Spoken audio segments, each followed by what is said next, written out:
Hello tout le monde, j'espère que vous allez bien. Donc aujourd'hui on se retrouve pour une vidéo spéciale les essentiels de l'été, mais qui tourne plus particulièrement autour de la cuisine et ce qu'on peut faire dans la cuisine.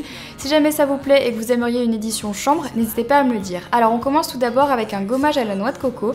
Pour ça vous avez besoin de sucre blanc ou de sucre de canne, de noix de coco râpée et séchée que vous pouvez trouver dans tous les supermarchés. Ensuite de l'huile de noix de coco, la mienne vient de chez The Body Shop, et d'un citron, soit jaune soit vert, ou tout simplement du jus de citron en bouteille si vous n'en avez pas comme ça. On commence tout d'abord par mélanger dans un bol les ingrédients secs, donc le sucre et la noix de coco râpée, et ensuite avec une fourchette on va venir mélanger les deux, histoire tout simplement que ça soit un petit peu plus homogène et qu'il n'y ait pas deux paquets différents. Ensuite, pour commencer à humidifier du coup le gommage, on va venir mettre le citron.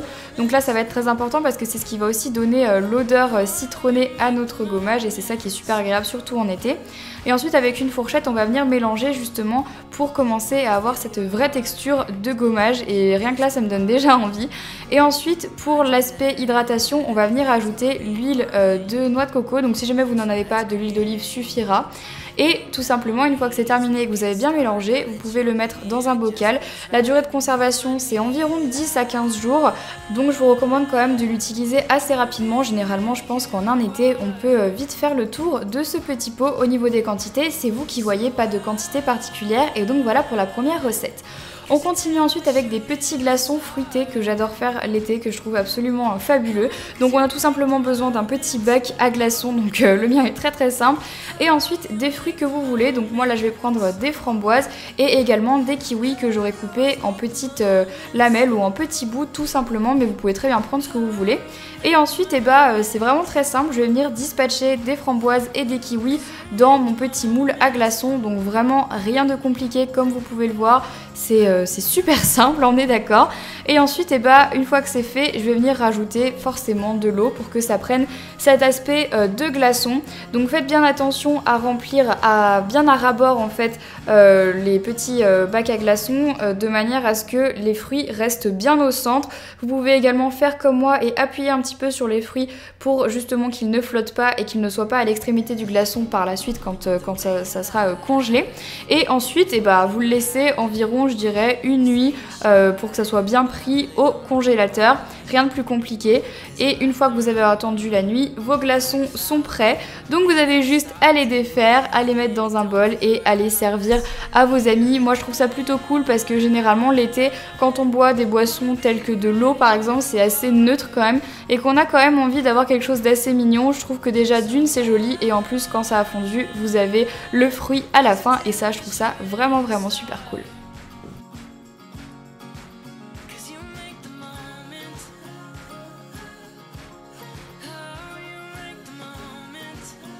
On passe à la troisième recette qui est la glace que j'appelle tumbler entre guillemets parce que c'est ce à quoi elle me fait penser. Donc pour ça vous avez besoin de petits pop sticks qu'on peut retrouver, moi les miens viennent de chez Ikea, et ensuite de tous les fruits que vous aimez, donc framboises, fraises, raisins, pêches, kiwis, vraiment tout ce dont vous avez envie, mais on va plutôt prendre des fruits parce que c'est ça qui va vraiment rendre le truc super joli à la fin.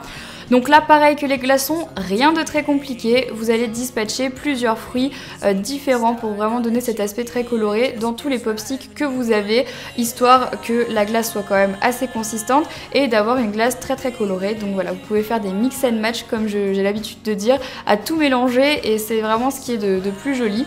Une fois que c'est fait, vous avez deux solutions. Soit vous venez remplir avec un jus de fruits que vous avez, donc celui-là c'est ananas fruit de la passion, ou alors vous pouvez tout simplement venir le remplir avec de l'eau si vous n'aimez pas le jus de fruits. Moi je préfère quand même celles au jus de fruits parce que je trouve qu'elles ont quand même un petit peu plus de goût que celles juste à l'eau. Donc voilà, c'est vraiment libre à vous de faire ce que vous voulez. Si jamais vous n'aimez pas cette technique là, vous pouvez tout simplement faire un smoothie comme vous avez l'habitude de le faire et venir les mettre dans les pop sticks, et pareil ça vous fait des glaces aux fruits hyper simples à faire, très rapides, qui sont pas extrêmement caloriques pour celles qui demandent et qui n'ont pas envie de manger des glaces caloriques l'été. Je sais qu'il y en a aussi beaucoup, et donc voilà à quoi ressemblent les glaces à la fin. Comme je vous l'ai dit, vous pouvez très bien faire ça avec des smoothies, mais là je trouve qu'elles sont juste tellement mignonnes avec les petits fruits comme ça que ça vaut largement la peine de tester, et je suis sûre que vos amis vont vraiment adorer. On continue ensuite avec une première recette de limonade à la framboise que j'adore. Donc vous pouvez très bien la faire en très grande quantité pour vos amis. Vous avez besoin de sucre, de jus de citron, d'eau bien évidemment, sinon ça ne fonctionne pas, et des fruits de votre choix. Donc aujourd'hui là ce sera des framboises. Donc dans un blender ou dans un mixeur, vous allez verser tous les liquides ensemble, donc le jus de citron, l'eau et ensuite le sucre, puis on rajoute les framboises et on mixe un long moment quand même. Et une fois que c'est fait, vous prenez n'importe quel récipient, celui que vous voulez, et avec un petit écumoire comme ça, vous allez venir passer votre petit mélange à l'intérieur pour enlever tous les grumeaux et vraiment avoir cet aspect de liquide et donc de limonade. Donc voilà le résultat à la fin de celui à la framboise que j'adore. Franchement, c'est un des meilleurs que j'ai jamais goûté. Franchement, vraiment avec le sucre, du coup, oui, effectivement, il y a du sucre et c'est pas super, mais c'est vraiment très très bon. Et ensuite, on passe à la recette de la limonade à la pêche. Donc la base est exactement la même, de l'eau, du jus de citron et un tout petit peu de sucre. Moi, je dirais environ 2 cuillères à café. Ensuite, on va avoir besoin de fraises et de pêche. Alors, très très simple, pareil, on fait la même chose, on met tous les ingrédients liquides, donc le jus de citron, l'eau, puis le sucre. Ensuite on rajoute les fraises et les pêches qui sont bien évidemment au préalable coupées et pelées, sinon ça ne va pas fonctionner. Et une fois que c'est fait, on fait pareil que tout à l'heure, on mixe un petit moment quand même pour éviter d'avoir des grumeaux.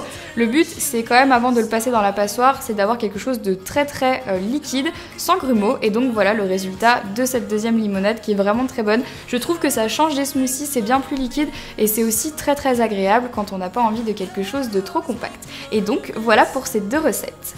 Donc voilà tout le monde, cette vidéo est terminée, j'espère qu'elle vous aura plu. Likez la vidéo si vous voulez la version Summer Essentials, mais cette fois-ci de DIY qu'on peut faire dans la chambre. Sur ce, je vous fais plein de gros bisous et je vous dis à très très bientôt. Bye bye.